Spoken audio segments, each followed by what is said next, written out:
जय माता दी दोस्तों, राधे राधे, जय श्री कृष्णा। कैसे हैं आप सब दोस्तों। आगे का वृतांत बताते हुए ऋषिगणों से सूत जी ने कहा। पद्मा के वचन सुनकर सत्यमत वाले धीर एवं कल के दूत शुक ने सखियों के मध्य बैठी हुई पद्मा से कहा, हे पद्मे, अद्भुत कर्म वाले भगवान विष्णु की पूजा का सांगोपांग वर्णन करो, क्योंकि मैं उसका विधिवत अनुष्ठान करके तीनों लोकों में विचरण करूंगा। पद्मा बोली, इस प्रकार चरणों से केश पर्यंत भगवान विष्णु का ध्यान करके मंत्र के ज्ञाता को मूल मंत्र का जप करना चाहिए। जप के पश्चात भगवान को दंडवत प्रणाम करें। फिर पाद्य, अर्घ्य, नैवेद्य आदि समर्पित करके भगवान को निवेदन किए गए वस्त्र को धारण कर विष्णु का स्मरण करता हुआ नृत्य गान और हरिनाम का कीर्तन करें। फिर भगवान का निर्माल्य शेष मस्तक पर धारण करें और नैवेद्य ग्रहण करें। हे शुक, कमलनाथ की सेवा का यह विधान मैंने तुम्हें कह दिया। इस प्रकार की पूजा से कामना वालों की कामना पूर्ण होती है और कामना न करने वालों को मोक्ष मिल जाता है। यह कथा देवता, गंधर्व और मनुष्य सभी को आनंद देने वाली है। शुक बोला, हे साध्वी, तुमने मुझ पापिष्ट तोते को भी मोक्ष देने वाली हरि भक्ति की विधि कही है। उसे तुम्हारी कृपा से मैंने भली प्रकार सुना है, परंतु मैं तुम्हें रत्न अलंकारों से विभूषिता स्वर्णमयी प्रतिमा के समान तीनों लोकों में दुर्लभ साक्षात लक्ष्मी के रूप में देख रहा हूँ। संसार में तुम्हारे समान रूपशील और गुणमयी अन्य नारी मुझे दिखाई नहीं देती। आगे शुक पद्मा से कहते हैं कि समुद्र के उस पार एक परम आश्चर्य रूप वाला गुणी अलौकिक एवं साक्षात ईश्वर स्वरूप मनुष्य मुझे दिखाई दिया है। उसका सर्व सौंदर्य में देह ब्रह्मा द्वारा रचित प्रतीत नहीं होता है। ध्यान योग से देखें तो उनमें और भगवान वासुदेव में कुछ भी अंतर नहीं मिलेगा। हे पद्मे, तुम भगवान विष्णु के जिस अमित तेज में स्वरूप का ध्यान करती हो, उस रूप में और उस मनुष्य के रूप में कोई भी अंतर दिखाई नहीं देता। पद्मा ने कहा, हे शुक, तुमने अभी क्या कहा है, उस बात को पुनः कहो।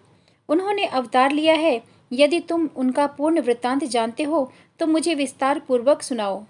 शुक बोला, भगवान लक्ष्मीपति ने धर्म स्थापन हेतु ब्रह्मा जी के द्वारा प्रार्थना करने पर शंभल ग्राम निवासी विष्णु यश के यहाँ अवतार लिया है। वे चार भाई अपने गोत्र एवं परिवार वालों के साथ स्थित हैं। उपनयन संस्कार होने के बाद उन्होंने धनुर्वेद और गांधर्व वेद की शिक्षा ली और शिवजी से अश्व, शुक, खड्ग, कवच और वरदान पाकर शंभल ग्राम में अपने घर लौटे हैं। फिर उन कल्कि भगवान से विशाखयुक्त राजा ने भेंट की। तब उन्होंने अपने धर्माख्यान द्वारा राजा की अधर्म युक्त शंकाओं का निराकरण किया। इस प्रसंग को सुनकर पद्मा बहुत प्रसन्न हुई और उसने कल्कि भगवान को आदरपूर्वक वहां लिवा लाने के उद्देश्य से शुक को भेजा एवं हाथ जोड़कर पद्मा शुक से बोलने लगी, यदि प्रभु यहाँ न आए तो तुम मेरी ओर से प्रणाम करके मेरे कर्म दोष के विषय में उन्हें बताना और कहना कि मुझे शिवजी से जो वर प्राप्त हुआ है वह इस समय शाप के समान हो रहा है। पद्मा की बात सुनकर शुक ने उसे बारंबार प्रणाम किया। फिर शुक उड़कर कल्कि जी के द्वारा रक्षित शंभल ग्राम में गया। अत्यंत तेजस्वी कल्कि जी ने शुक से सब प्रसंग पूछा। हे शुक, तुम इस समय किस देश से आ रहे हो? तुम कहाँ थे? तुम किसके द्वारा मणियों और रत्नों से विभूषित किए गए हो? रात दिन मैं तुमसे मिलने के लिए उत्सुक रहा हूँ। हे शुक, मैं जब तुम्हें नहीं देखता तब मेरा एक क्षण भी युग के समान व्यतीत होता है। कल्कि जी की यह बात सुनकर शुक ने उन्हें बारंबार प्रणाम किया और पद्मा से हुई सारी वार्तालाप उन्हें कह सुनाई। कल्कि जी ने जैसे ही यह वृतांत सुना वैसे ही प्रसन्न होते हुए वे शिवदत्त अश्व पर चढ़कर शुक के साथ चल दिए। सिंघल द्वीप पहुंचकर शुक भगवान कल्कि से बोला कि मैं पद्मा के पास जाकर उनसे आपके आगमन का प्रसंग कहता हूँ।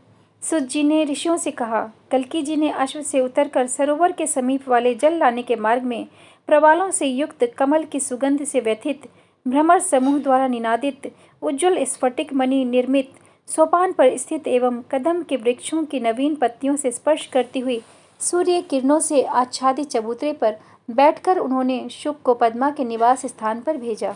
उस समय उष्ण वायु के ताप से मलिन मुख हुई पद्मा सखी द्वारा प्रदत्त चंदन चर्चित कमल पत्र को हिलाती हुई हवा कर रही थी। पराग में जल गर्भ से सरस हुआ प्रिय पवन उस समय पद्मा के द्वारा निंदा को प्राप्त हो रहा था।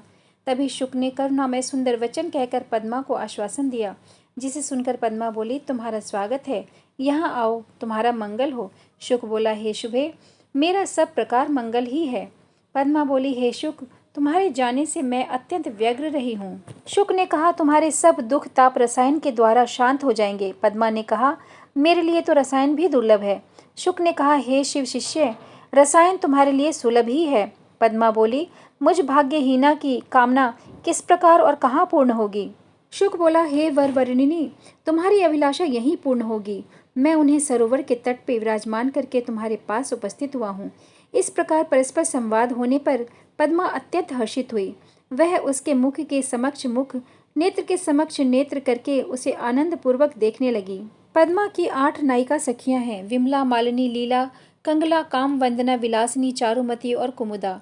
उन सखियों सहित जल क्रीड़ा के लिए तत्पर होकर पद्मा उनसे बोली कि यह सखियां मेरे साथ सरोवर तट पर चलें। यह कहकर पद्मा पालकी में आरूढ़ होकर सखियों सहित चल पड़ी। कृष्ण के दर्शनार्थ जाती हुई रुक्मिणी के समान ही कल्कि भगवान के दर्शन के लिए पद्मा ने भी शीघ्रतापूर्वक प्रस्थान किया। सकाम भाव वाली पद्मा शुक के वचनों का स्मरण करके सखियों सहित वहां पहुंची जहां महामणियों से विभूषित सूर्य के तेज से भी अधिक तेजों में कल्कि जी शुक सहित सुखपूर्वक शयन कर रहे थे। उसने देखा कि नील वर्ण वाले पीतांबरधारी, कमल जैसे नेत्र वाले, लंबी भुजाओं, विशाल वक्ष और श्रीवत्स से चिन्हित हृदय वाले कौस्तुभ मणि की कांति से प्रकाशित भगवान कल्कि विराजमान है। उस अद्भुत रूप को देखकर पद्मा ऐसी स्तंभित हुई कि उनका सत्कार भी करना भूल गई और उसने शंका के कारण उन्हें जगाना उचित नहीं समझा। उसने सोचा कि कहीं यह महाबली अत्यंत रूपवान पुरुष मुझे देखकर स्त्री न बन जाए। यदि ऐसा हो गया तो शिव का वरदान यहाँ भी अभिशाप हो जाएगा। फिर पद्मा के आंतरिक अभिप्राय को जानकर चराचर के स्वामी कल्कि भगवान जाग पड़े। उन्होंने देखा कि लक्ष्मी के समान महान रूपवती पद्मा सामने खड़ी है। सखियों के सहित आई हुई पद्मा को देखकर कल्कि जी सकाम भाव पूर्वक बोले, हे कांते, तुम मेरे पास आओ। तुम्हारे मिलने से मेरा मंगल हुआ है। तुम्हारे चंद्रमुख को देखकर मेरा संताप मिट गया है। कलिकुल विध्वंसक कल्कि जी के वचनामृत सुनकर और उन्हें सत्पुरुष से युक्त जानकर पद्मा अत्यंत हर्षित हुई।